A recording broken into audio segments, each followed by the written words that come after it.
सबको जय मसीह की। परमेश्वर का धन्यवाद करती हूँ कि वैसे तो खुदा ने हमारे जीवन में बहुत सारे अद्भुत काम भी किए। हम आज जिंदा खड़े हैं, वही सबसे बड़ी हमारी काबिलियत और उसको इस योग्य बनाया है कि आज हम यहाँ पे इकट्ठे हुए हैं। परमेश्वर ने कई ऐसे उपकार हमारे जीवन में किए, हमारे जीवन में क्या बहुतों के लोगों के जीवन में किए। खुदा ने सबसे पहला उपकार तो वही है कि उसने अपने आप को बलिदान कर दिया कलवरी क्रूस में, ताकि हम आज़ाद हो सके इस हर चीज़ों से, हर बीमारी से, हर दुष्ट की युक्तियों से, है ना। उसके बाद परमेश्वर ने हमें सांसें दी है, हम भले चंगे हैं, बीमारी में नहीं पड़े, दवाखानों में नहीं है, परिवार के साथ समय बिता रहे हैं, हर एक सेकंड की सांस दे रहे हैं, है ना। वो सारी चीज़ें हमारे जीवन में बहुत मायने रखती है, क्योंकि ज़रूरी नहीं कि परमेश्वर जब हमको चंगा कर रहा है तभी हम उसको महिमा दें। तो सारी बातों के लिए जो आज तक हमारे जीवन में हम अपनी आंखों से देखता हुआ जी पा रहे हैं, है ना। और मेरी गवाही ये है कि मंगलवार के दिन या बुधवार के दिन मेरी अचानक से रात के 3 बजे या 3:30 बजे मेरी अचानक से गला इतना दर्द होने लगा कि जैसे कि कुछ हो रहा है मेरे गले में। बहुत तेज़ दर्द करने लगा कि मेरे पास मैं खांस भी रही थी और गला भी दुख रहा था, जैसे कि क्या अंदर हो चुका है मेरे को समझ में भी नहीं आ रहा था। और बहुत ज़्यादा पेन हो रहा था गला, और मैं खांस भी इतने ज़ोर से रही थी कि मेरी नींद भी खुल गई।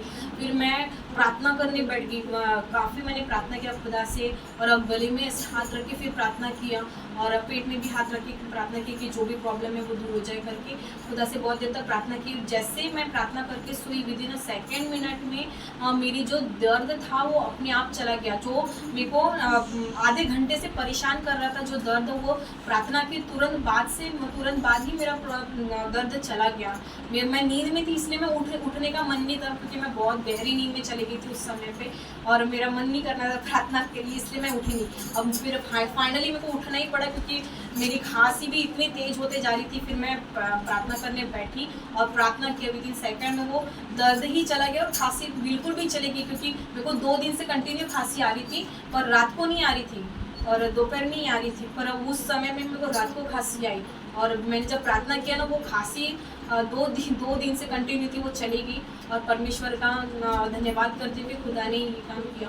और उसके बाद जब जिस दिन ज्योति दीदी घर पे आए थे, उस दिन बारिश आई थी, तो वो सुबह इतना गंदा माहौल हो गया था, इतना गर्म माहौल था, और मैं काम कर रही थी घर के, तो ऐसे पसीने से लथपथ हो गई थी मैं, बाप रे बहुत ज़्यादा।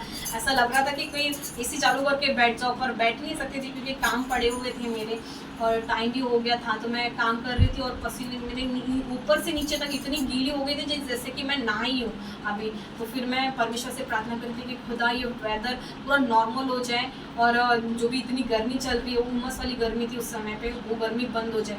और जैसे मैंने प्रार्थना किया था ना, मैंने अपने मन में किया था कि हो जाए, अगर नहीं भी हो तो खुदा तेरी मर्जी है ना। ऐसा मैंने प्रार्थना करके छोड़ दिया। फिर मैंने देखा एकदम नॉर्मल वेदर हो गया, एकदम नॉर्मल हो गया। और वो बर्तन होने के बाद फिर मैं यहाँ पे आई बाहर किया, ठंडी अगर हवा चल जाए तो अच्छा रहेगा। मैंने आसमान की तरफ देखकर मैंने परमेश्वर से बोला, परमेश्वर प्लीज़ ठंडी हवा भेज दे।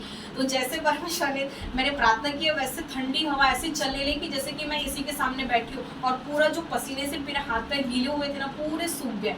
तो परमेश्वर का धन्यवाद करती हूँ कि ना वो हमारी प्रार्थनाओं को सुनता, और इन दिनों पवित्र आत्मा मेरे से अंदर से इतनी सारी बातें कर रहा है, बहुत सारी बातें। तो परमेश्वर का धन्यवाद करते हैं कि वो हर समय हमारे साथ कर रहता है, और वो यही बात का प्रमाण है कि जब पवित्र आत्मा हमारे अंदर से बात कर रहा होता है ना, तो हम परमेश्वर की उपस्थिति में दिन रात बढ़ते रहते हैं। इसलिए परमेश्वर का धन्यवाद करते हैं कि खुदा हमारे साथ हर पल हर परिस्थिति में रहता है। इसलिए परमेश्वर का धन्यवाद करते हैं।